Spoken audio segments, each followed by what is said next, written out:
Bueno, les damos un saludo a comprensión de los tiempos actuales, les damos la bienvenida y hoy estamos en la segunda clase con el pastor Fernando Écija con el tema "De verdad me conoces", dice Dios. Entonces, vamos a orar y le damos la bienvenida al pastor Fernando. Padre, gracias te damos por este tiempo, por esta clase, por esta oportunidad que tenemos. Gracias por el pastor Fernando Écija, por lo que tú le muestras y la forma como él comunica, Señor, que te pedimos que entres a áreas, Señor, que a veces hemos tenido cerradas, donde no conocemos y seguimos en la rutina de las formas como nos acercamos a ti.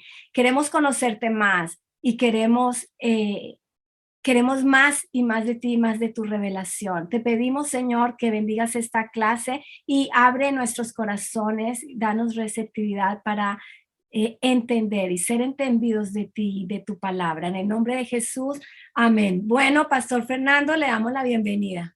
Pues muchas gracias, María Inés, y gracias por esta oportunidad. Gracias, Paul, también por acompañarnos y ser parte de toda esta maravillosa oportunidad de estar compartiendo alrededor de este Dios tan grande. Y como decíamos, oye, son 4 sesiones y para nada, Dios nos libre de pensar que con 4, bueno, estoy pensando que esto suena como a cuadrangular, 4 lados, 4 ángulos, pues oye, que ni la cuadrangular ni nada, con 4 ángulos ni 4 lados podemos llegar a definir toda la grandeza de Dios. Dios es mucho más grande y nos hará falta más de una eternidad para adentrarnos en todo ese conocimiento, en toda esa plenitud, en esa pleroma de Él, ¿no? Pero tenemos, el anhelo, como dice Pablo, es prosigo a la meta. Oye, no pretendo haberlo alcanzado. Pues Pablo, si tú no pretendes haberlo alcanzado, ¿dónde estoy yo, Dios mío? ¿Dónde estoy yo? Si tú fuiste llevado a tercer cielo, qué sé yo. Y sin embargo, él sigue diciendo y declarando a fin de conocerle, que esa es nuestra pasión. Yo creo que el creyente no debe tener otra pasión que querer conocer a Dios. Es esto, mira, tú me has atraído, no hay nada más, entonces eres mi centro, eres mi universo, no hay nada más. Y quiero ahora y por siempre, pero ahora establezco esa dinámica, hay esa inercia que me mueve continuamente a querer conocerte. Y entonces, insisto, 4 tiempos aquí, pero por lo menos si podemos provocar reflexiones, preguntas. A lo mejor no damos todas las respuestas, pero que por lo menos establezcamos las preguntas correctas. Y esas preguntas, esas reflexiones, como dice el profeta, preguntar por las sendas antiguas, en ese inquirir, pues, oye, seamos guiados por el Espíritu de Dios a todo ese conocimiento maravilloso y trasladados al trono de su eterna revelación. Aleluya. Bueno, pues la semana pasada terminábamos diciendo, es que Dios es mucho Dios es mucho Dios. Y entonces que nadie piense, insisto, y yo creo que nadie se ofendió y hay mucho buen teólogo por aquí. Yo no quise en ningún momento dado menoscabar, me encanta la teología, pero la teología no es más que el burdo intento de eso, intentar parametrar, definir a Dios. Oye, sistemáticamente cojo esto por aquí, pero Dios siempre es mucho más grande. Pero esa teología, igual que a veces decimos cuando enseñamos teología, que la teología es algo vivo, porque continuamente vemos un Dios que se revela, un Dios que se contextualiza y que tenemos que llevarlo a su contexto actual. Pues igual hacemos teología continuamente porque Dios primeramente se está revelando y los contextos en los cuales vivimos y tenemos que trasladar esa revelación, pues son nuevos y continuamente nuevos. Bien, y ahora quisiera abordar el eterno conocimiento, el conocimiento eterno. La semana pasada queríamos dar ese golpe encima de la mesa, como dice Isaías, reafirmando las estacas de nuestro conocimiento en Dios, esa tienda que vamos construyendo de ese conocimiento y afirmar algunas estacas como la absoluta supremacía de Dios y también la absoluta soberanía de Dios. Dios es increíblemente supremo y soberano, aleluya. Y yo quisiera pues adentrarnos un poquito en este Dios que lo sabe todo. El eterno conocimiento, conocimiento eterno. Salmo 139 dice, declara el salmista, tal conocimiento es demasiado, a veces como dicen a los modernos o los progres, demasié, esto es demasié. Tal conocimiento es demasiado maravilloso para mí. Alto es, pero alto, alto. No lo puedo comprender. Tengo que reconocer, aleluya, pero quiero comprender, porque como decía la semana pasada, el profeta dice, ¿verdad? Pues yo, si en algo se tiene que alabar el hombre, es que en entenderme y en conocerme. Entonces no lo puedo comprender, es un conocimiento demasiado maravilloso. Ahora, dicen por ahí que la información es poder. La información es poder y hoy en día sabemos tristemente, hay ciertos hilos que están detrás de los escenarios que están moviendo hoy en día, que están moviendo la información, o mejor dicho, lo que hoy se mueve mucho es la desinformación. La desinformación y ese juego de engaños, pero indudablemente la información es poder y esto, no lo dudemos, esto se cumple en Dios mismo. Su omnisciencia y su presciencia hacen que su soberanía y poder prevalezcan. ¿Por qué? Porque Dios lo sabe todo de antemano. Él va caminando en esa absoluta o vamos caminando en esa absoluta providencia de Dios, lo que Dios ha provisto de antemano en función de su absoluta omnisciencia y su absoluta presciencia. Y vamos a hablar un poquito de esto porque nos movemos dentro de un entorno que el poder de Dios se manifiesta, pero el poder de Dios se manifiesta en función de su absoluta información. No hay nada que se escape a la omnisciencia de Dios. Y vamos a afirmar primeramente esto, que Dios es omnisciente. Dios es omnisciente y lo conoce todo, todo lo posible, todo lo real, todos los acontecimientos y todas las criaturas del pasado, del presente y del futuro. Conoce perfectamente todo detalle en la vida de todos los seres que están en el cielo, en la tierra, que podemos decir, si quieres, podemos añadir en el infierno. Conoce, porque dice Daniel capítulo 2, versículo 22, conoce lo que está en tinieblas. Para nosotros puede ser tinieblas, escondido, pero Dios lo conoce todo. Nada escapa a su atención, nada puede serle escondido. No hay nada que él pueda olvidar. Bien podemos decir, como declara el salmista en ese versículo 6, eso, lo que hemos leído ante tal conocimiento es demasiado maravilloso para mí. Su conocimiento es perfecto, nunca se equivoca, nunca cambia y nunca pasa nada por alto. Todo detalle está delante de él. Dice la palabra de Dios, y no hay cosa creada que no sea manifiesta, no hay cosa creada que no sea manifiesta en su presencia. Antes bien, todas las cosas, y recordemos algo, los absolutos de Dios son absolutamente absolutos. Cuando Dios dice todo, es todo. Nosotros somos relativos. Oh, te quiero con todo mi corazón. Mentiroso, no la quieres con todo tu corazón, no seas mentiroso. Pero Dios, cuando dice todo, es que es todo. Dios no juega con nadie, Dios no utiliza palabras para manipular a nadie. Cuando Dios declara algo, los absolutos de Dios son absolutos. Antes bien, todas las cosas están desnudas y abiertas a los ojos de aquel a quien tenemos que dar cuentas. Hebreos 4, versículo 13. Sí, tal es el Dios al que tenemos que dar cuentas. No hay nada que no esté delante de su conocimiento. Desde lejos, Él conoce. Dice también la palabra de Dios en el Salmo 147:5. Tú has conocido mi sentarme y mi levantarme. Has entendido desde lejos mis pensamientos, o sea, mis pensamientos. Has escudriñado mi andar y mi reposo, y todos mis caminos te son conocidos, pues aún no está la palabra en mi lengua. Y aquí, oh Jehová, ¿qué te puedo decir? Es que tú la sabes toda. Y también el Salmo 147:5, grande es el Señor nuestro y de mucho poder. Su entendimiento es infinito, aleluya, infinito, infinito en el sentido de que lo porta infinitamente, ese conocimiento es infinito. Ay, cómo quisiera yo que lo que estudié o lo que leí hace 3 días, retenerlo. No, muchas cosas he leído que ya he olvidado. Muchas cosas, o sea, yo no retengo información infinitamente. Dios mío, las neuronas no me dan para tanto. Sin embargo, Dios es infinito e infinitamente va aportando todo ese saber y todo ese conocimiento. Es parte porque Dios es infinito.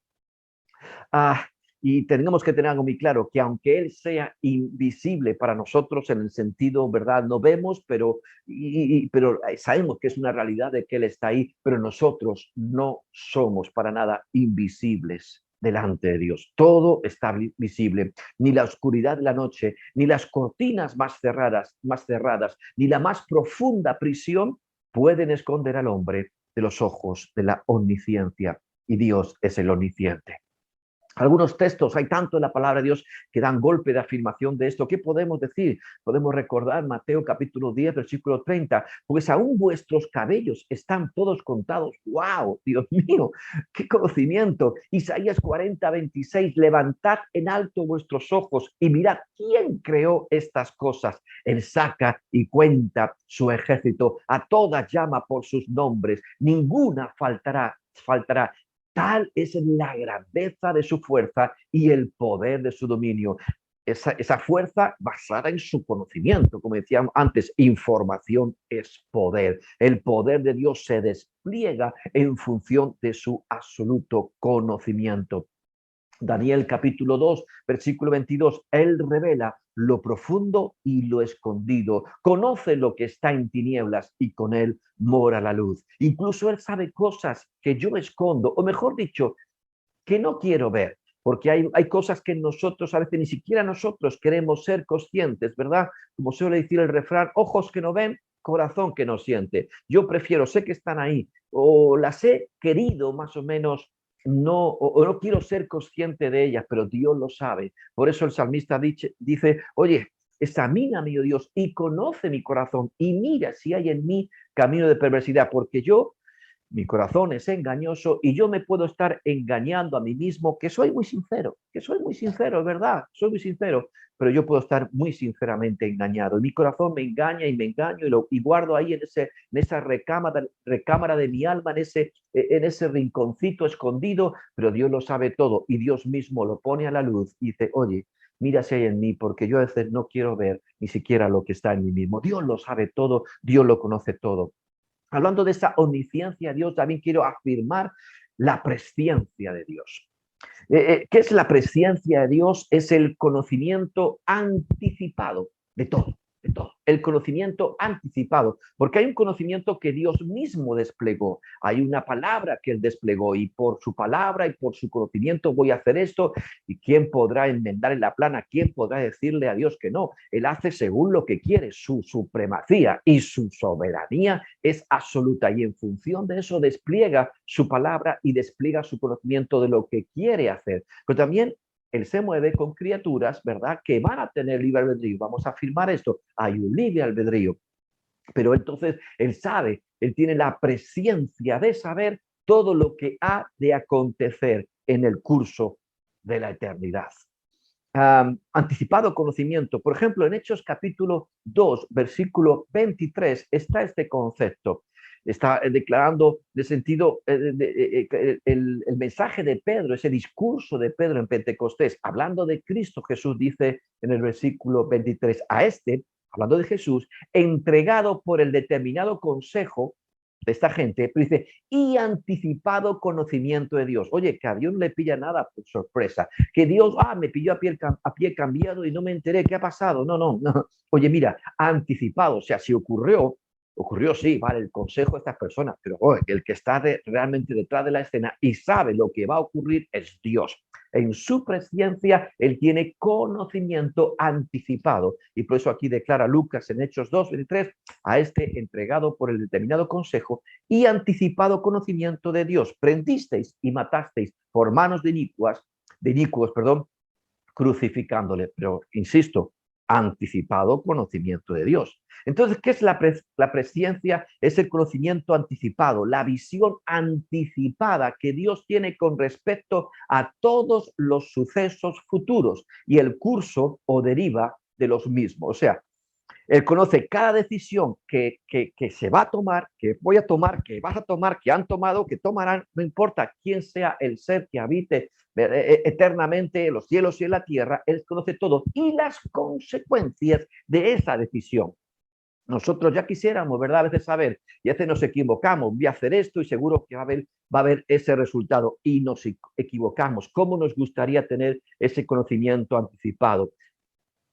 Pero Dios lo sabe todo. No solamente sabe, digamos, las decisiones todos los sucesos futuros que se van a poner en marcha, tú también conoces el curso, o sea, la deriva de los mismos, la consecuencia de todas esas decisiones. Esto es muy importante. Dios sabe de antemano en su conocimiento, en su anticipado conocimiento todo. Las decisiones, los caminos que vamos a tomar y también las consecuencias, los frutos de los mismos. O sea, pero recuerda algo, en el nombre de Dios, Dios es el eterno presente, el yo soy, ¿verdad? Ese eterno presente, el yo seré, que es una realidad, es difícil porque cuando yo digo yo soy, me paro 5 segundos y ya dejé de ser lo que era, no sé si me entiendes, porque yo ya no soy el que era. Ahora mismo, ahora tampoco soy lo que dije que era. No, ya he vuelto a cambiar. Ese concepto filosófico del río, tú defines el río, pero el río está en movimiento y el río que tú defines ya cambió, no es el mismo, hay movimiento igual.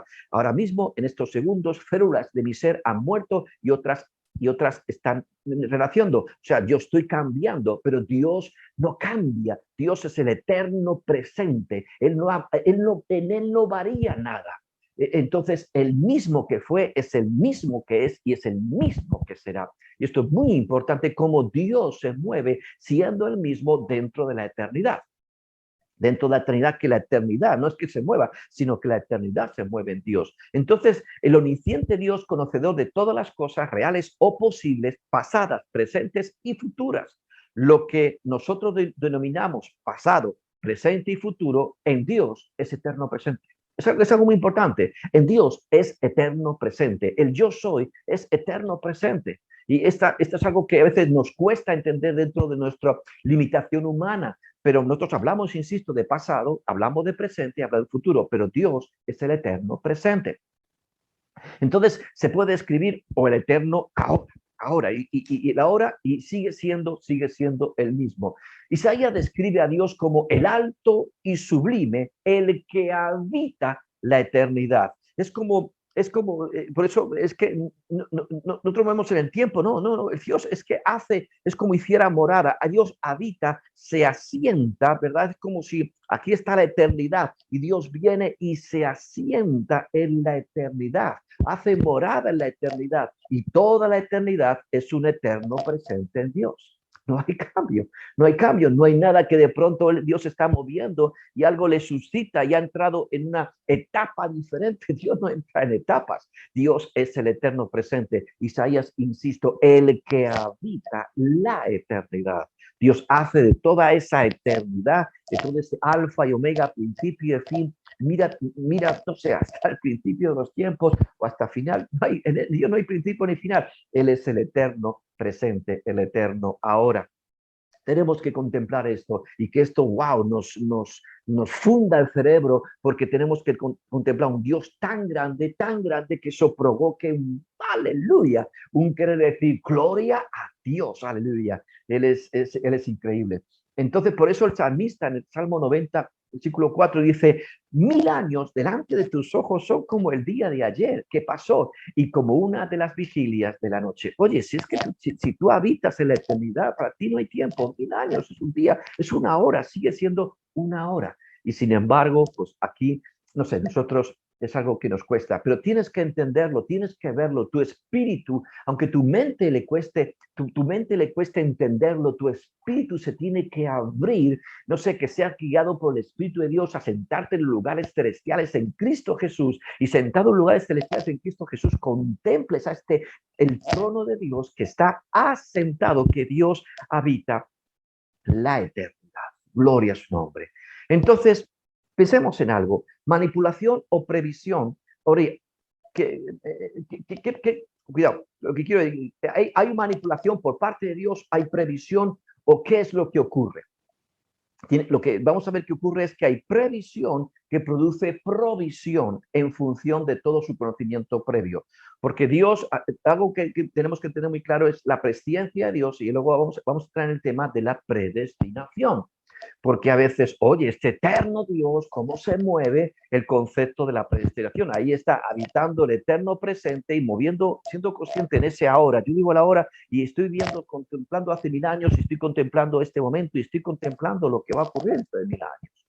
Dios es, insisto, es increíble. Pero entonces, ¿qué hay? Manipulación. Dios está manipulando, hace caprichosamente en esa predestinación, o lo que hay es una previsión en función de esa presciencia de Dios, porque Dios que habita la eternidad es presciente.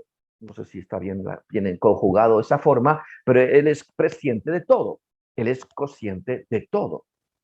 Y entonces lo que Él mueve es esa previsión en función de todo ello, y en función de esa previsión establece una provisión. Vamos a entenderlo un poco mejor.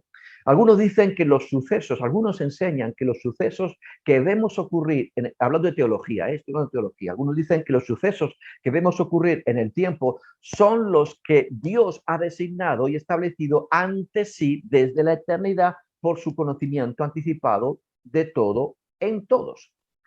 Vuelvo a leer. Los sucesos que vemos ocurrir en el tiempo son los que Dios ha designado y establecido ante sí desde la eternidad por su conocimiento anticipado de todo y en todos. Pero fíjate que emplea la palabra los sucesos que vemos ocurrir en el tiempo son los que Dios ha designado. Bueno, si todos esos acontecimientos son los que Dios ha designado y al final, oye, ¿qué vamos a hacer? Si tú has determinado que esto ocurra, ¿qué puedo hacer yo? Pues al final va a ser lo que tú quieras, según, como decimos en Madrid, según te dé la real gana. ¿Quién te puede decir que no? Si son los sucesos que tú has establecido, ¿quién te va? Entonces, cuidado. Una cosa es designado y establecido como hechos consumados de su soberanía o planificados en función de todo su conocimiento previo. Tenemos que entender esto. Son hechos que Dios ha establecido y hechos consumados que sí o sí se van a cumplir, o hechos que también en función de su conocimiento previo, en su presciencia, Dios planifica, que es un poquito diferente. Vamos a entenderlo un poquito mejor para entender un poquito cómo actúa o no actúa en medio de toda esa soberanía la voluntad del hombre. O sea, al final, ¿hay voluntad humana o no hay voluntad humana? Y tú sabes muy bien que lo que acabo de leer anteriormente es el concepto que a veces ha desarrollado el tema del calvinismo. ¿Entiendes? El calvinismo, oye, no, son hechos consumados y entonces nada puede hacer el hombre. Y incluso el hombre en su caída, como enseña el calvinismo, en su depravación total, nada puede hacer. No hay nada en el hombre. Por eso enseñan la salvación incondicional de Dios. O sea, no hay ninguna condición que el hombre pueda poner por sí mismo para ser salvo. O sea, es la salvación incondicional. Estás absolutamente perdido, en depravación total, es la soberanía de Dios, son los actos de Dios actuando. Entonces Dios elige a quien quiere, y quién le puede decir que no, si Dios es soberano. A ti sí, y tú no, y tú no, y tú sí, y bueno, ya, porque quiero yo. ¿Por qué? Porque me da la gana, porque quiero yo, y quién me va a poder decir que no. Y entonces este concepto tenemos que entender, para mí, no sé si tú eres más calvinista que yo, pero para mí es equivocado. Pero vamos a entenderlo un poquito mejor, porque tenemos que entender que actúa o no actúa la voluntad del hombre. Y si actúa el libre albedrío y si actúa la voluntad del hombre, lo que ocurre es que Dios sabe de antemano toda decisión y toda acción o fruto que va a tener consecuencia en función de las decisiones del hombre. Y en función, como Dios lo sabe todo de antemano, en función de todo lo que va a ocurrir y todo lo que va a devenir en función de la acción del hombre, Él planifica, Él predestina, y al final está todo bajo su soberanía y en función de su conocimiento. Ahora, predestinación, una predestinación que está alineada a su presciencia. Toda esa predestinación está alineada, sujeta a su presciencia. Dice Romanos capítulo 8, me gusta este pasaje, es muy interesante, es para meditar mucho en él. A los que antes conoció, a estos predestinó. Romanos 8:29, a los que antes conoció, a estos. Fíjate que dice a estos predestinó, no dice a todos. Dice a los que antes conoció, a estos también predestinó. Y sigue diciendo, y a los que predestinó, a estos también llamó. Y a los que llamó, a estos también justificó. Y a los que justificó, a estos también glorificó. Y fíjate que el aspecto dice glorificó. Pero tú sabes muy bien que el aspecto de la redención, el aspecto futuro de nuestra redención es la glorificación. hay un pasado, hay un presente y hay un futuro de la redención. El aspecto pasado de la redención fue la justificación, donde en un momento hemos renacido por el Espíritu de Dios. Aleluya.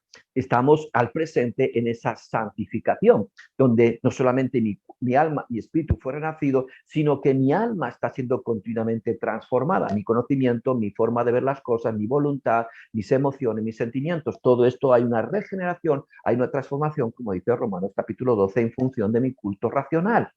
Y entonces hay esa transformación y esperamos el aspecto futuro de la redención, que es la glorificación, porque el hombre, recuerda que el hombre es triuno, todo vuestro ser, espíritu, alma y cuerpo. El hombre es triuno, el espíritu renacido en un momento, el alma renovada continuamente, el cuerpo en un momento dado será glorificado. ¿Por qué? Porque en su segunda venida le veremos tal como Él es y entonces seremos transformados. Pero fíjate que empieza diciendo a los que conoció, termina diciendo a eso también glorificó. ¡Wow! En Dios fuimos conocidos desde el alfa y en el punto final de su venida también, o sea, en Dios, que Dios se mueve y habita la eternidad. Permíteme que te lo diga así: ya estamos con el Señor, yo ya estoy glorificado. Tú ya estás glorificado si tú has nacido por el Espíritu de Dios y eres hijo de Dios. O sea, lo que yo estoy esperando en su venida en Cristo ya es una realidad. Yo ya en Cristo ya fui glorificado, porque aquí fíjate que lo dice en pasado. A esto también glorificó. Tienes que verlo bajo la mente de Dios. Pablo está hablando bajo el Espíritu, ¿verdad? Y está hablando no en concepto de pasado, de presente o de futuro, sino es una hora. Y en una hora hay un conocimiento que ya fuimos desde antes de la eternidad y una predestinación que ya es una realidad en Cristo Jesús. Insisto, vayamos a esto, pero dice: a los que antes conoció, a estos también predestinó. Ahora, tenemos que entender que fuimos conocidos previamente en el Espíritu. Fuimos conocidos previamente en el Espíritu. Y se usa el término conocer. Y sabe muy bien que las Escrituras, el término conocer está hablando del acto de unión de un hombre con su mujer, en la intimidad del acto sexual. Dejará al hombre a su padre y a su madre y se unirá a su mujer y serán una sola carne. Cuando dice, por ejemplo, Génesis 4:1, conoció Adán a su mujer Eva. ¿Qué pasa? ¿Que se la presentaron en ese momento? Hola, ¿qué tal? Con mucho gusto. Yo soy Adán. Yo soy Eva. No significa eso. Está hablando de la relación. Se hicieron uno, tuvieron una intimidad, fueron una sola carne. Conoció Adán a su mujer Eva, la cual concibió y dio a luz a Caín. Conoció Abraham a su esposa Sara, ¿verdad? Entonces tuvieron intimidad, se hicieron una sola carne. Por eso el término conocer implica eso, somos uno. Y entonces en Dios fuimos conocidos de antemano, a los que ¿antes de qué? Antes de todo, antes de que todo fuera creado, yo ya fui conocido por Dios. O sea, yo ya era uno con Dios. Es muy importante que veamos esto. Por favor, yo como dice Pablo, yo oro para que Dios os dé espíritu de sabiduría y de revelación en el conocimiento de Dios. Y metiéndote en el conocimiento de Dios, veas, aleluya, que en Dios ya fuimos conocidos.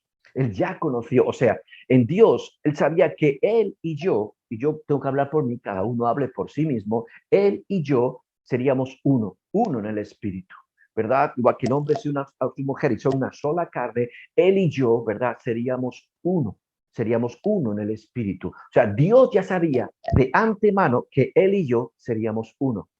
Y esto es muy importante.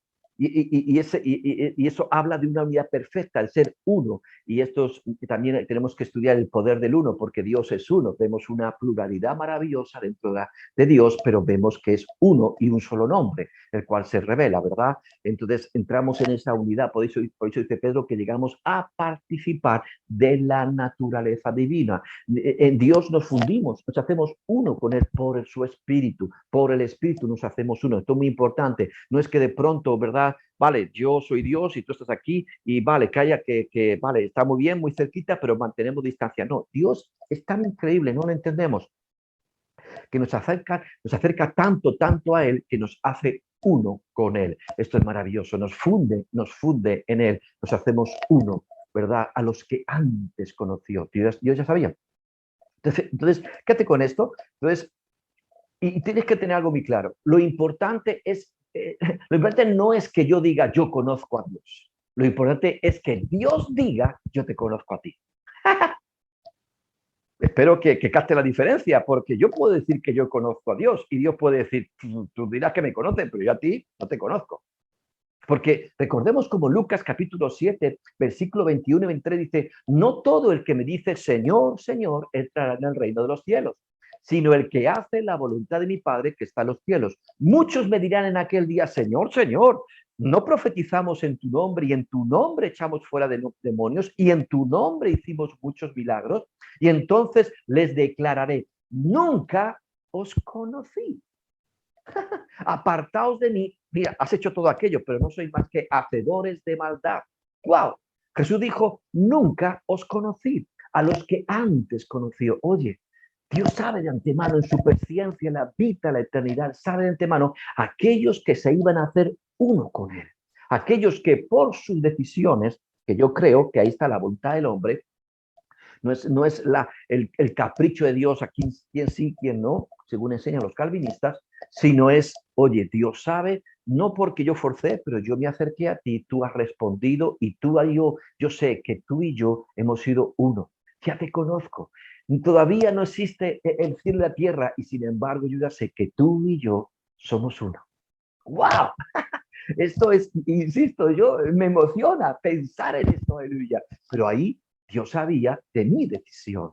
Dios no manipuló y dijo, tú sí, tú no, a ti te toca, a ti no te toca, lo siento, oye, es a quien yo quiero. No, pero Él sabe. Y entonces a los que antes conoció, esto es muy importante porque esta gente le dice, perdona, nunca os conocí, Señor, Señor, perdona, yo nunca te conozco. Porque, insisto, no es que yo diga yo conozco a Dios. Aquí lo importante es que Dios diga yo te conozco a ti.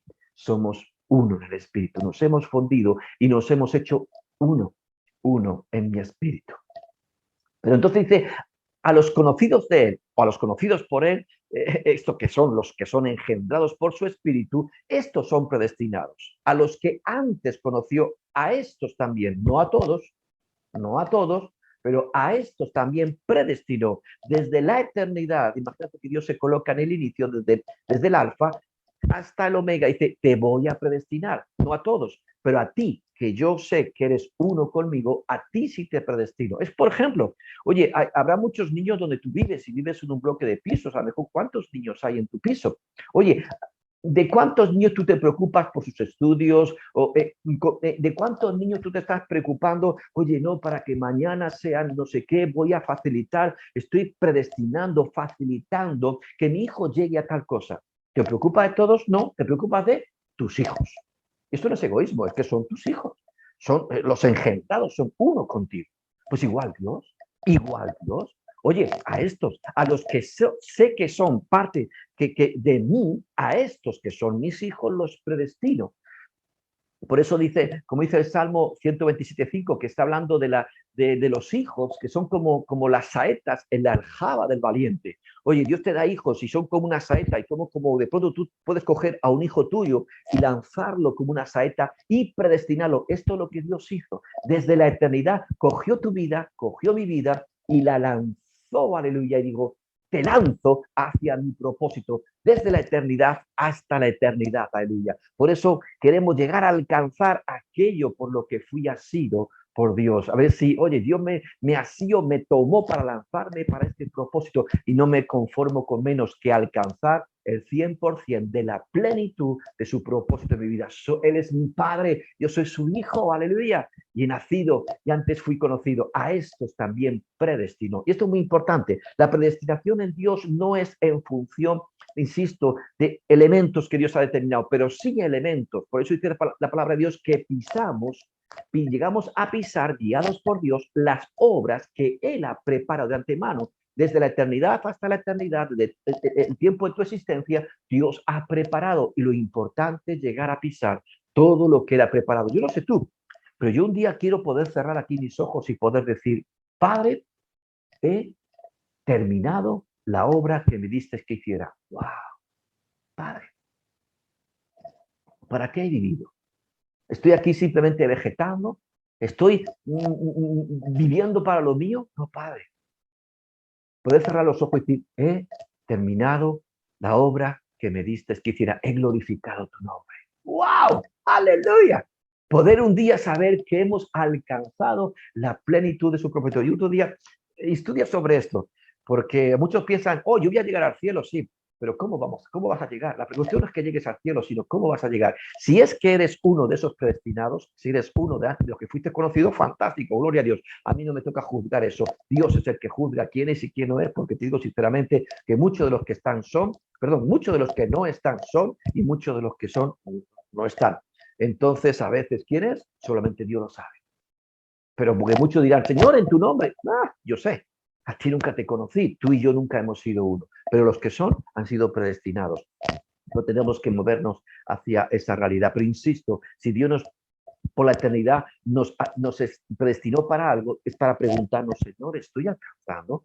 ¿O voy a llegar al cielo? Sí, tal vez llego, pero a lo mejor no llego sin la redención de mi propósito. A lo mejor llego, pero como la parábola, ¿verdad? Que dice que dio fruto al 30, 60 y a 100 por uno. Piensa en ello. Y uno dice, no, es que hay algunos granos podían dar, el 30% era el 100% de lo que podían dar. No, toda la semilla es buena y sembrada. Entonces, pero algunos puede que lleguen al 30% del propósito que Dios tenía para sus vidas o al 60%. Pero yo no me conformo, como dice Pablo, oye, lo tengo todo por basura y me extiendo hasta lo que está por delante porque no pretendo haberlo alcanzado ya, pero a ver si logro así, me extiendo a ver si logro así aquello por lo que fui, ha sido por Dios, porque no me conformo con menos de la plenitud del 100% de la voluntad de mi Padre en mi vida, aquí en la tierra. Y llegar al cielo, no quiero llegar al cielo, pero no quiero llegar de cualquier manera. Pensar en esto, que pensar no duele, como dijo un buen amigo Gerardo de Ávila. Pensemos en las cosas y pensemos porque pensar no duele. Predestinación, a estos Dios predestinó, aleluya. Insisto, como padre, ¿verdad? Que toma esa saeta, ¿verdad? En su aljaba y la lanza, así son los hijos, ¿verdad? Para su voluntad, para glorificar su nombre, para alcanzar su propósito. Por lo tanto, la predestinación no anula el libre albedrío, ya que si esto fuera así, insisto, la predestinación no anula el libre albedrío, sino que Dios conoce de antemano en su predestinación las voluntades de cada uno y dice, oye, yo sé que al final tú me rechazaste, has usado mi nombre, me has usado el evangelio para tu propio provecho, pero nunca te conocí. Lo siento, pero nunca te conocí. Yo lo sé de antemano. Pero entonces Dios no anula el libre albedrío, sino que porque si esto fuera anulado, ¿dónde caería? ¿Dónde quedaría la justicia de Dios? Si Dios es justo, sobre todas las cosas es justo, y justo en todos sus caminos, ¿verdad? Y sabemos, no quiero insistir más con esto que enseña la incondicional, digamos, elección de Dios, la elección incondicional de Dios, sino que es condicional. El hombre pone su parte, el hombre por la fe, el hombre, digamos, activado por la fe en Cristo Jesús, pone su parte y facilita, ¿verdad? Y Dios sabe si eso ocurre o no ocurre dentro de cada ser, cada persona. Entonces, Dios lo sabe de antemano, Dios sabe de antemano. Y dice, y los que comenzamos conocidos, insisto, te miraron, fíjate, y esto es para pensar, y no es insisto, pensar no duele, porque a veces dicen, no, entonces se puede perder la salvación y todo, y esta historia, no sé qué. Yo creo que nadie puede perder lo que nunca tuvo. A lo mejor tuvo religión, a lo mejor tuvo un despertar espiritual, pero nunca un nuevo nacimiento. Eh, es como cuando yo veo una película y me identifico con los personajes. Yo soy un poco llorón, lloro y lloro. Ay, mi alma es despertada, mis emociones son despertadas y me alineo y lloro. Pero termina la película y dices, pues ya está, ya está. Pero a veces algunos tienen como un despertar interior, pero no un nuevo nacimiento. Y a veces, insisto, nadie puede perder lo que nunca tuvo, porque fíjate en algo en ese pasaje de Romanos, a los que antes conoció, dice, a estos también predestinó. Y a estos que predestinó también, ¿verdad? Digamos, llamó. Y a estos que llamó, justificó, porque sabía que no podrían responder a su llamado sin ser justificados por Cristo Jesús. Y a los que justificó, a estos también glorificó. Pero no dice, estos menos 10.000. Estos, y algunos se quedaron por el camino, los mismos que fueron conocidos, los mismos terminan glorificados. Piensa en ello. Yo creo que realmente en esa absoluta sabiduría de Dios, Dios a los suyos preserva, guarda. Ahora, otra cosa, hablando del libre albedrío, Lo que sí está claro, ahí podemos meter el tema de la santificación, como yo renuevo continuamente en mi alma para estar preparado para pisar todas las buenas obras de antemano. Lo que sí puede ocurrir es poder llegar al cielo, como dice también Corintios 3, hablando del tribunal de Cristo. Oye, cada uno mire cómo sobreedifica. Yo no digo que no estés encima de la roca, yo no digo que no estés encima de la roca, pero vamos a ver qué has edificado. ¿Has edificado con oro, con plata preciosa, con piedras preciosas, con plata o con hojarasca? Vamos a meterle candela a esto, vamos a meterle fuego a ver qué queda. Y como quien escapa del fuego que solamente salva su vida, hay alguno que mejor va a llegar y nada de lo que vivió, nada de lo que sobreedificó, permaneció. Qué triste sería llegar al cielo. Vale, llegas, pero en vez de al 30%, ni siquiera al 30%, ni al 60%, sino al cero patatero. Oye, nada quedó para la gloria de Dios. No sé, vale, sí, que vamos a llegar al cielo, vale, pero ¿cómo vamos a llegar? Y pongámonos al frente de nuestra salvación. Y es algo para pensar. Yo sé que he lanzado muchas cosas que es para reflexionar y que tocan un poquito a veces ciertos conceptos que hemos dado ya por preestablecidos. Pero piensa en las cosas y realmente que Dios te dé revelación, espíritu de sabiduría y de revelación en el conocimiento de Dios. Ahora, quisiera terminar esta parte, y ya me queda poco tiempo, terminar esta parte en el sentido de la absoluta omnisciencia de Dios y la absoluta presencia de Dios en función de si tengo yo o no tengo derecho a Dios. Ya hemos dicho que algunos pensaron que sí tenían derecho. No, yo nunca los conocí. Ahora, pensemos en algo, y esto es muy importante. Si algo Dios ha revelado, Dios es uno.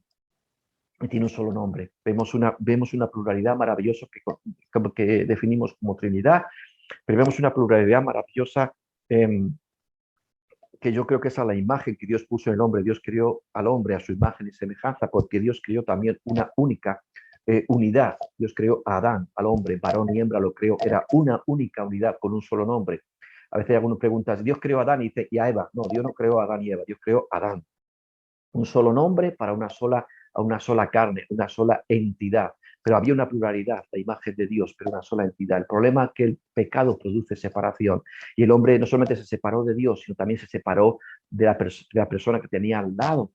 Y por eso el nombre de Eva aparece después del pecado, porque ya no era una sola entidad, una sola unidad, una sola carne, solamente con la necesidad de un solo nombre, sino que tenemos dos entidades separadas y entonces aquí hace falta dos nombres. Y el nombre de Eva aparece después. Pero Dios lo crea de una perfecta. Y entonces vemos este Dios plural que tiene un solo nombre y sabemos que es otro tema para otro día, estudia sobre eso, el nombre de Dios, pero, pero algo del nombre de Dios es muy importante. Dios, digamos, Dios está comprometido por la gloria de su santo nombre. Esto es algo muy importante, vivir para la gloria de su santo nombre. Pero también el hecho de que el nombre es algo importante lo vemos incluso en Cristo Jesús, que revela algo también muy interesante. En Juan 12:28 dice, Padre, glorifica tu nombre, porque yo he venido para glorificar tu nombre. Y entonces dice que se oyó una voz del cielo que dice, lo he glorificado. Entonces vi una voz del cielo, lo he glorificado y lo glorificaré otra vez. Cristo vino para únicamente traer gloria al Padre. Pero también algo interesante, en Mateo 16:24 dice, hasta ahora nada habéis pedido en mi nombre. Pedid y recibiréis. Se marca un antes y un después. Cristo hace una línea, un antes y un después, hasta ahora. Pero a partir de ahora, ese es mi nombre. Y esto no es simplemente porque oremos y siempre digamos en el nombre de Jesús, sino tenemos que ver la revelación de lo que implica. Dios está revelando su nombre y a través del nombre de Cristo y a través de Cristo como la puerta y como el camino, entramos a tener derecho al nombre de Dios. En el nombre de Cristo nos alineamos y tenemos derecho a ser parte del nombre y a ser parte de Dios mismo. Aleluya. Piensa esto. Si tuviéramos que definir el Evangelio de alguna manera, ¿cómo llamaríamos el Evangelio? Uno estará pensando por ahí cuadrangular. No, olvídate, que no tiene nada que ver con eso.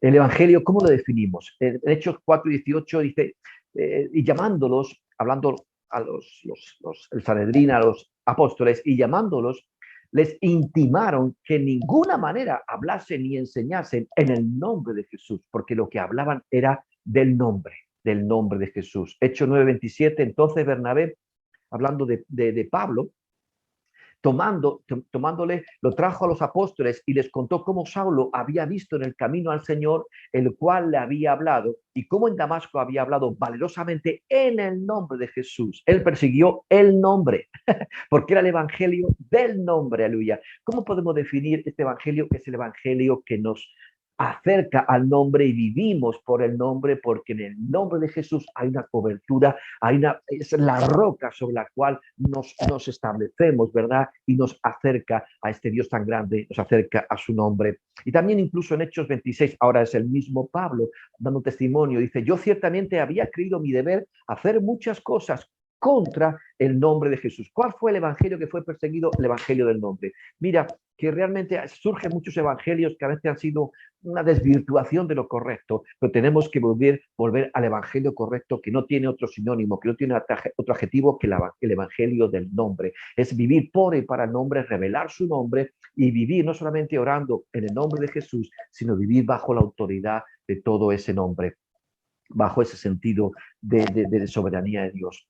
Ahora, todo comenzó en el nombre y todo va a terminar en el nombre. Esto lo tenemos muy claro porque saben muy bien en la exaltación de Cristo, Filipenses 2, del 9 al 11. Por lo cual Dios también le exaltó hasta lo sumo y le dio ¿qué? Un nombre que es sobre qué, sobre todo nombre, para que en el nombre de Jesús se doble toda rodilla de los que están en los cielos y en la tierra y debajo de la tierra, y toda lengua confiese ¿qué? Confiese el nombre, que Jesucristo es el Señor para gloria del Padre. Algo muy importante, Dios se revela, su soberanía se revela, Dios es increíble, pero todo este evangelio es por Cristo, de Cristo, por Cristo y para Cristo, y es en el nombre, y estudia todo esto de la realidad del nombre de Dios, porque Dios es celoso de su nombre, es celoso de la gloria de su santo nombre, y Cristo vino a glorificar el nombre del Padre y a establecer su nombre para que a través de la puerta de su nombre entremos, y del evangelio de su nombre entremos en esta relación con este Dios tan grande y con el nombre de Dios.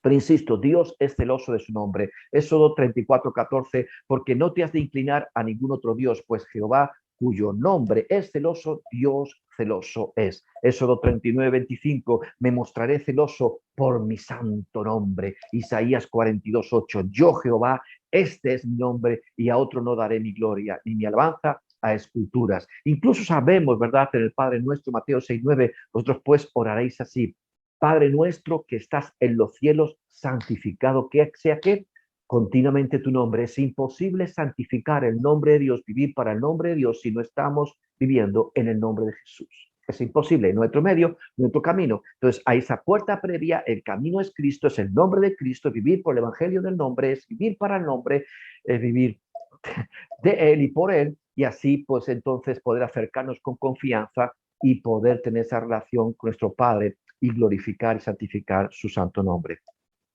Porque recuerda a alguien, sin santidad nadie verá al Señor. ¿Y cómo me santifico? Mira, no son por rituales, no te santificas ayunando, no te santificas estando de rodillas o haciendo una procesión en rodillas, ni fustigándote. Te santificas cuando vives por el evangelio del nombre y cuando vives para la gloria de su santo nombre. Porque cuando buscas santificar el nombre de Dios, así estamos siendo santificados nosotros, apartados, porque vivimos para la gloria de su santo nombre. Ahora, termino con esto. Algo muy importante, este Dios tan grande, esta revelación, este sentido de conocer a Dios. Yo quiero llevarte a un sentido más práctico de dónde estoy yo con relación a toda esta realidad. Y quiero llevarte al sentido de ¿tenemos o no tenemos derecho? ¿Tendremos o no tendremos derecho tú y yo al nombre? ¿Tienes tú derecho al nombre? Fíjate, me encanta cuando dice en Hechos capítulo 7, versículo 59, cuando Esteban está siendo apedreado. Dice, y apedreaban a Esteban. ¿Y sabe lo que él está haciendo? Mientras él, ¿qué es lo que hacía? Invocaba y decía, Señor Jesús, recibe mi espíritu. Mientras él invocaba el nombre.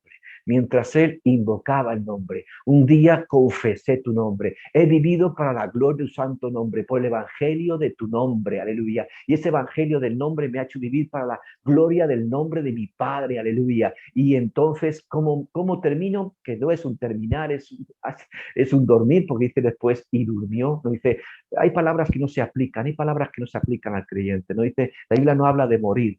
aquel que está en Cristo no muere, aleluya. ¿Dónde está? Muere tu victoria. Los que están en Cristo dicen y durmió, aleluya. Entramos en un dormir, caemos en los brazos de nuestro Señor y nos dormimos en sus regazos para abrir los ojos en su presencia. Hay palabras que no tienen autoridad y no se aplican. Un cristiano no muere. Yo sé que es una forma de hablar, permíteme, pero permite que te diga esta palabra en un sentido de espíritu a espíritu. Recíbela de espíritu a espíritu. Un hijo de Dios no muere, aleluya. Duerme, aleluya, porque caemos, aleluya. Hay palabras que no tienen autoridad, aleluya, sobre aquellos que han nacido en Cristo Jesús, aleluya, los que antes conoció Dios. Pero Esteban está siendo apedreado mientras que él está haciendo invocaba el nombre y decía, Señor Jesús, recibe mi espíritu. Y habiendo dicho esto, dice que durmió. Ahora, la palabra invocar es muy interesante, es la palabra epicaleo. Epi, sabes que es encima, como epidermis, lo que está encima de la dermis, y caleo tiene que ver con llamar. Por eso la iglesia, eclesia, los llamados fuera, caleo, convocar, los convocados fuera, ¿verdad?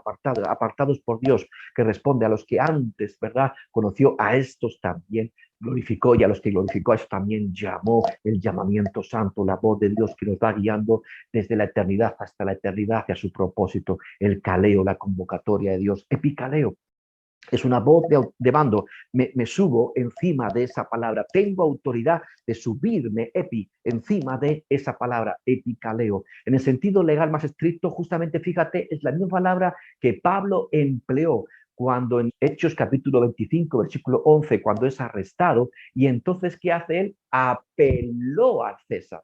Tenía derecho como romano a apelar al César. Oye, y fíjate que eso hizo que pusieran un barco, guardia, un montón de gastos para llevarle, porque tenía el derecho. Es que, oye, tiene el derecho, epicaleo, tiene el derecho de subirse sobre ese nombre legalmente. Y hermanos, tuvieron que llevarle. Oye, ¿qué podemos hacer? Ha apelado al César. ¡Wow! Cuando los demonios ven, si yo vivo por el nombre y vivo invocando el nombre, me subo encima de ese nombre porque tengo derecho. Porque tengo, no sé, que me digan como aquellos espíritus, ¿verdad? Que dicen, oye, sabemos quién es Jesús y a Pablo conocemos, pero ¿tú quién eres? ¿Tú quién eres? No, fuera demonios. Oye. ¿Con qué derecho tú invocas ese nombre? Sabemos quién es Jesús, por supuesto, y conocemos a Pablo. Mira, algunos tienen mucha teología de los demonios, quieren conocer mucho demonios. Deja que los demonios te conozcan a ti, porque estás en Dios, y olvídate de los demonios, hombre, que ellos te conozcan a ti. ¿Y por qué te conocen? Porque tú invocas, porque vives por la gloria de su santo nombre, no te importa nada más. Y cuando te subes sobre ese nombre, invocas ese nombre, epicaleo, te subes sobre ese nombre, tienes derecho al nombre, ¡wow! Los demonios tiemblan, ¡aleluya! Pero no sea que nos digan, cuando quiero sacar mi carnet de identidad, eso de cartón piedra, eso es una falsificación, perdona. ¿Eso quién te la ha dado? ¿Te lo han dado en una tómbola? ¿Es una rifa? ¿Dónde has conseguido eso? Eso no vale para nada. Pero cuando tenemos derecho hicimos epicaleo. Esteban se subió invocando, epicaleo, se subió encima de ese nombre y tuvo el derecho. Los cielos se abrieron. ¡Aleluya! Los demonios tiemblan. ¡Aleluya! ¡Qué increíble!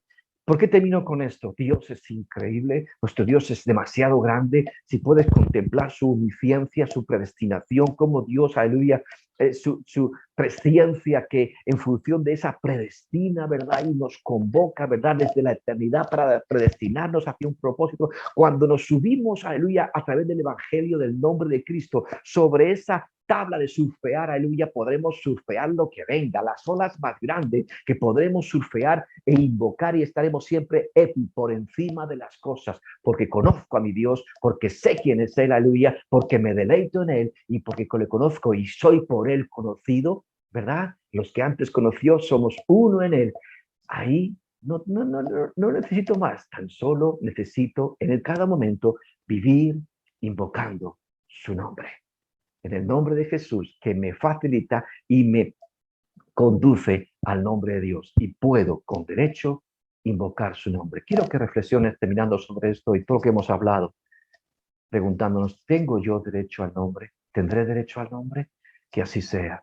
Y si no, Oye, es la oportunidad para ser parte y realmente no simplemente uno que habla, que comparte, que no sé qué, sino que seas por Dios conocido y desde Dios, como uno que ha sido conocido y uno en Dios, seas predestinado hacia todo ese propósito. Y si has sido predestinado en Dios, surfea sobre todas las cosas con ese epi por encima de lo que venga. Mira, Señor, no importa lo que venga, yo me sumo a esa tabla de surfear que es tu nombre e invoco tu nombre porque tengo derecho y todo el mundo lo va a ver y todo el mundo va a poder dar testimonio de que tengo derecho a este nombre, al nombre de este Dios glorioso que es eternamente, aleluya, consciente de todo. Bueno, hasta aquí lo que quería compartir hoy y yo sé que se quedan cosas en el tintero, pero ya se me va la hora, ya se me va la hora y espero haber provocado por lo menos una inquietud, alguna reflexión de este Dios tan increíble, porque insisto, Dios es demasiado, Dios es demasiado, Dios. Este conocimiento es demasiado para mí. Gracias, Fernando. Qué bendición. Esto es eh, pura reflexión, pura vida. Aleluya.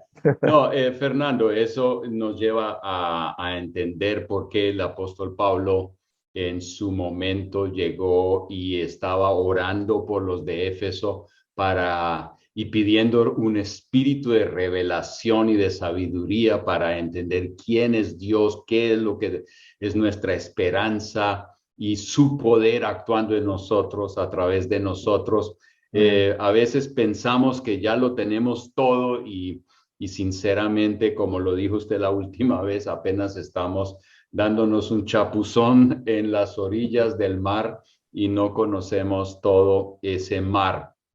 Hay tanto por aprender y de verdad que mucho de esto no se aprende simplemente con un poco de lectura, sino con una revelación de quién es Dios. Fernando, ¿podría usted ayudar? Hay preguntas aquí y una de estas preguntas sería bueno elaborarla un poquito. Alguien pregunta aquí, ¿será que dentro de su soberanía Dios nos conduce para terminar bien en lugar de que Dios accione y acomode las cosas de acuerdo a la toma de nuestras decisiones? ¿No?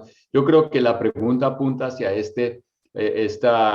hacia esa idea de que si yo no camino bien, entonces pues no llego bien, entonces será, sí, aquí será que dentro de su soberanía, no importa lo que yo haga, finalmente termino bien. Es como por ahí la pregunta de lo que yo entiendo. No sé si... Tendríamos que definir qué es terminar bien. ¿Qué es terminar bien? ¿Qué es terminar bien? Si terminar bien se refiere a terminar completo, eh, eh, yo creo que no. Yo creo que no. Yo creo que por eso la Biblia habla de hazte tesoros en los cielos. Habla de 5 coronas que podemos ser coronados. Habla de que Cristo es rey de reyes y señor de señores, y eso no es un título rimbombante, es porque hay reyes y porque hay señores. Yo una vez oraba, digo, Señor, por lo menos quiero llegar como un señor acá, como un señor, ¿me entiendes? Para tu gloria. Entonces, una cosa, si terminar bien significa terminar completo, alcanzando todo, creo que no. Tenemos que ponernos al frente. Por eso yo creo, por eso cuando yo enseño esto de llegar al cielo sin salvación, yo puedo haber llegado con la redención de mi espíritu, pero sin la salvación de mi alma. No sé si me entiendes. Pedro es muy claro en esto, hablando de la fe. Tu fe es probada para que un día sea hallada en honra, gloria y alabanza. Y el fin de tu fe es la salvación de tu alma. Dice, para obtener, dice Pedro, para obtener la salvación de tu alma. ¿Por qué dice obtener? Cuando a veces nosotros hablamos un lenguaje como que ya lo he alcanzado ya soy salvo. Y yo digo, sí, en la justificación mi espíritu ya, si he sido conocido por Dios, mi espíritu ya ha sido renacido en un momento. Pero dice Pablo, dice Pedro, dice, a ver si llegas a obtener, y ahí está hablando de un futuro, vamos a ver si llegas a obtener la salvación de tu alma. Ahí alma habla, por ejemplo, tú y yo, nosotros tenemos el mismo espíritu, es uno, Dios es uno, y tenemos el mismo espíritu, pero hay, nuestra alma habla de esa diferenciación de cada uno, ¿me entiendes? Eternamente hablando. Y entonces podemos podemos, lo que decía antes, podemos a veces llegar sin haber alcanzado la plenitud de todo. Entonces, llegamos, pero ¿cómo vamos a llegar? Entonces, tenemos que ponernos al frente y decir, Señor, yo no me conformo con menos del 100% de tu voluntad en mi vida. Todas esas obras que tú has preparado de antemano, ¿será que alguna de ellas no llegaré a pisar? Sin embargo, llegaré. Por eso, 1 Corintios 3, estudiemos eso. Oye, Pablo ahí está diciendo y está enseñando que alguno puede llegar, pero como quien escapa del fuego. Es como cuando ves a alguien correr del fuego y le ves desnudo. Bueno, le dejamos primero los calzoncillos. O sea, que el único que salvó su vida, pero no se perdió todo lo que tenía. Y a veces dice, oye, a lo mejor has edificado sin haber edificado. Y todo era hojarasca. Sería una tremenda tristeza. Ahora, si la pregunta es, al final, oye, no importa, al final llegaremos y alcanzaremos todo, yo no digo que no lleguemos, porque eso solamente lo sabe Dios. Pero como hijos hemos sido predestinados y tenemos que ponernos al frente del propósito de Dios para mi vida. Y yo creo, para mí la parábola del sembrador cuando dice a 30, 60 y 100 por uno, es como ahí enseñando en el reino, es que algunos puede que lleguen al 30, otros 60 y otros a la plenitud del 100%. Entonces, esto es muy importante, porque, vale, yo puedo tener una seguridad en Cristo Jesús de que yo voy a llegar, pero yo no quiero llegar como un hijo que no ha alcanzado toda la plenitud del propósito de la predestinación de su Padre. Llegar No sé si la pregunta, arrastrándose. claro, no sé si la pregunta apunta por ahí, pero bueno, no. Sí. Fernando, cuando te oímos, de verdad ¿cómo se dice? Nos abre el apetito y yo quiero conocer más de Dios. Es obviamente que nosotros vemos qué limitados estamos en cuanto al conocimiento de ese mar de Dios. Ayúdanos y díganos cómo puedo yo crecer, porque con esto usted nos está abriendo el apetito, entonces ahora yo quiero crecer en el conocimiento de Dios. Pablo está diciendo, yo oro por ustedes para que Dios les dé un espíritu de revelación y de conocimiento. Y sí, podemos orar, Señor, revélate, ábrame los ojos. ¿Qué otras cosas podemos hacer para poder, digamos, sintonizarnos y poder recibir la revelación que Dios tiene para nosotros? Cuando tú mencionabas antes que dice los Efesios, Pablo dice, diciendo que es muy interesante que luego dice doblo mis rodillas.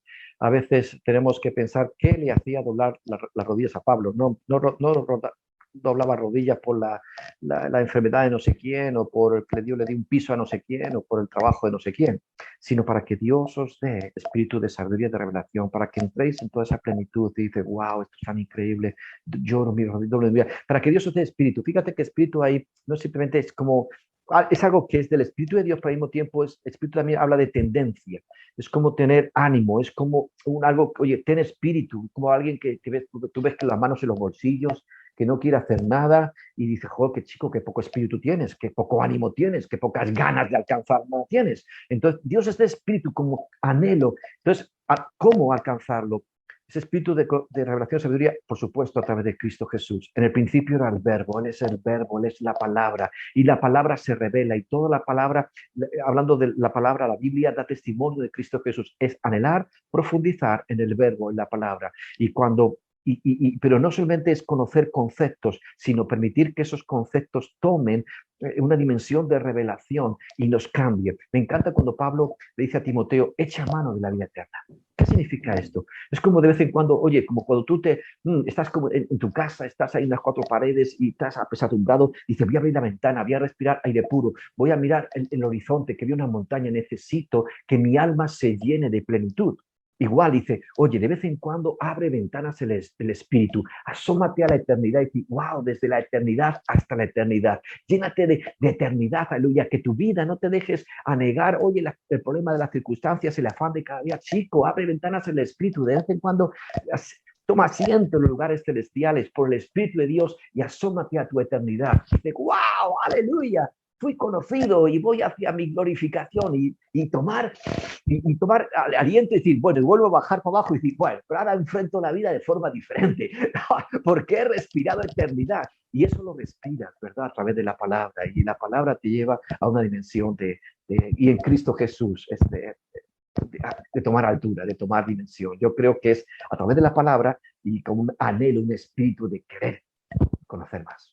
Y yo creo, Fernando, que es también la manera como nos acercamos a la palabra, porque yo veo a Sin veces duda. que leemos la Biblia solamente como por ver una fórmula y Facilona. una palanca que podemos mover para obtener lo que yo quiero, en vez de Claro. sentarnos a los pies de Cristo y poder entender su corazón y todo lo que Él es, ¿no es cierto? Y ahí es cuando yo creo que la manera como nos acercamos a la palabra de Dios es poder ver. Yo estoy en estos momentos, pues, tratando de hacer otras cosas cuando leo la Biblia, y es preguntarme ciertos textos así, sinceramente, ¿qué dice este texto acerca de Dios? Y estoy descubriendo que dice en muchos textos donde yo no ponía atención, que decía mucho de Dios, está hablando mucho de Dios y quién es Él.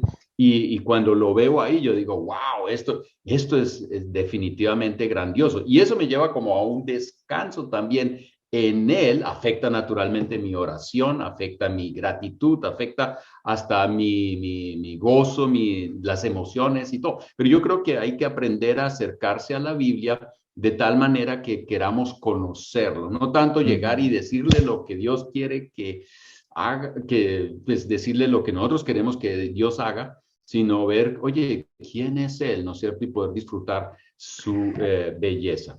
Tenemos que reconocer que nos acercamos a la Biblia de una manera muy pietista, en el sentido absolutamente como cuando buscamos un devocional, algo que mira, no sé, perdóname que lo diga así de manera, como el que se acerca a un horóscopo, a ver que dice, hoy te va a ir bien, o no sé qué, cosas así. Es como que queremos que nos haga cosquillitas en el alma. Ay, Señor, háblame de lo bueno que no sé, lo bueno que eres que conmigo, de lo que vas a dar. Y buscamos solamente una cosquillita en el alma, ¿me entiendes? Pero no tenemos anhelo de profundidad. Decir, no, Señor, no me hables de mis cosas, Señor, me olvido de mí, es que me abstraigo de mí, es que yo no importo, es que yo salgo de la ecuación. Señor, quiero conocerte.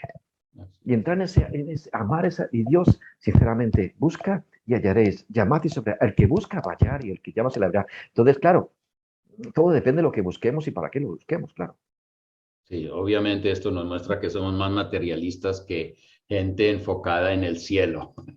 Sí. Gracias, Fernando. Estamos demasiado condicionados y es cierto, pero como dijo aquel filósofo francés, no somos seres humanos con una experiencia espiritual, somos seres espirituales dentro de una experiencia humana. Somos seres espirituales, somos seres eternos. Simplemente somos seres eternos dentro de una experiencia humana, que esto es momentáneo. No somos seres humanos con una cierta experiencia espiritual, no. Eres un ser eterno, aleluya, que te mueves en un tiempo dentro de una experiencia humana, pero que una experiencia humana que va a determinar tu eternidad. Aleluya, aleluya. Gracias, Fernando. Ya otra vez estoy muy expectante de nuestra próxima reunión vía Zoom. Esto de verdad está desafiándonos a otra vez a leer la Biblia y a seguir creciendo en el conocimiento de Dios y poder crecer en nuestra relación con Él. Yo le quiero decir un pequeño testimonio al principio de mi camino con el Señor, acerca del nombre del Señor. Y ahora, en ese tiempo que yo estaba comenzando, no tenía tampoco, digamos, mucho conocimiento, pero alguien me dijo, el nombre de Jesús es clave también cuando el enemigo te ataque, no como una fórmula, sino cuando de verdad hay un ataque de esos de los cuales sabemos.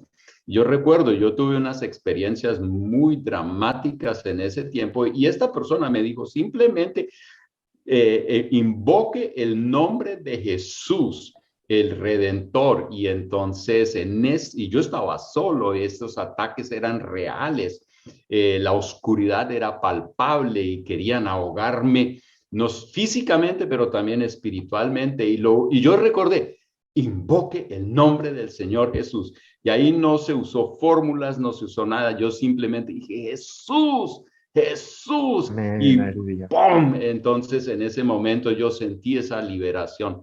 Yo creo que muchas veces no, y no es una fórmula, sino que por nuestra porque relación otra con persona Él. podría hacer lo mismo y no ocurre nada. Exacto. Porque no tiene derecho a invocar. Exactamente. Pero entonces cuando tú invocas es que te estás diciendo, simplemente no es una forma, no es una abracadabra ni una fórmula mágica, es la realidad de que estás encima, invocas, te subes encima y tengo derecho al nombre. Y ahí está todo. Perdón. Aleluya, igual como padre, ¿no es cierto? Pero eso es cuando captas quién es Dios, aleluya. Y entonces ahí es cuando vemos una dimensión de nuestra relación y de nuestro ministerio más allá de lo que muchas veces hemos vivido. Gracias, Fernando. Estamos listos para la próxima sesión. Muchísimas gracias, Pastor Fernando, Pastor Pablo. La clase, la conversación, realmente de verdad que no puedo decir nada nuevo de lo que dijo el Pastor Pablo. Quedamos animados a seguir conociendo más y más de Dios. Entonces, de nuevo, gracias, pastores, muy amables, y nos vemos la próxima semana.